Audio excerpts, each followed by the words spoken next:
বৈশ্বিক একটা প্রতিকূল অবস্থার কারণে বিভিন্ন জিনিসের দাম বৃদ্ধি পেয়েছে, উৎসে বৃদ্ধি পেয়েছে।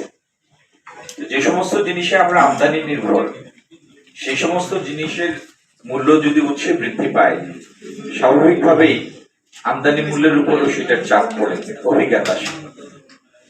সেই কারণে আমাদের এখানে যারা সয়াবিন তেল আমদানিকারক, সয়াবিন তেল আমাদের দেশে হয় না, পুরোটাই বাইরে থেকে আসে। সয়াবিন তেল যারা আমদানি করেন, উৎসের মূল্য বৃদ্ধির কারণে আমদানি মূল্যের উপর সেটার প্রভাব পড়েছে।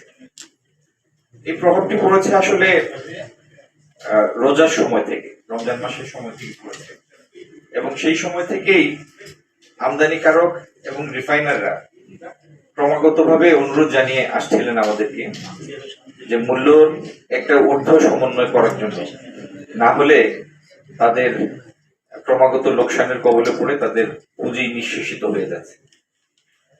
তো সেরকম একটা পরিস্থিতিতে আমরা উৎসের মূল্য বারবার যাচাই করে, সেই সাথে আমদানির প্রক্রিয়ায় যে ধরনের বাড়তি খরচ যোগ হয়, সেই সমুদয় মূল্য একসাথে করে আমরা দেখেছি যে তাদের কথার মধ্যে যথার্থতা আছে।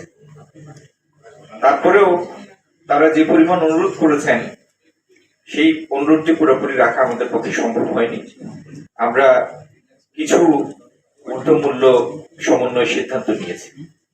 আমরা আশা করি আমাদের যারা ভোক্তা আছেন, বৈশ্বিক পরিস্থিতির বিষয়টা বিবেচনায় নিয়ে তারা জিনিসটি বিবেচনা করবেন।